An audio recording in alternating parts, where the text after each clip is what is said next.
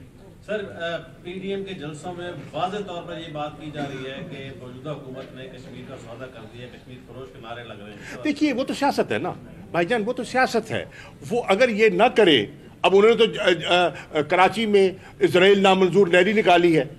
اسرائیل کو منظور کس نے کیا ہے کہ آپ نامنظور کی ریلی نکال رہے ہیں؟ دیکھیں نا, یہ قوم کی آنکھوں میں دھول جھونکنے کے مترادف ہے.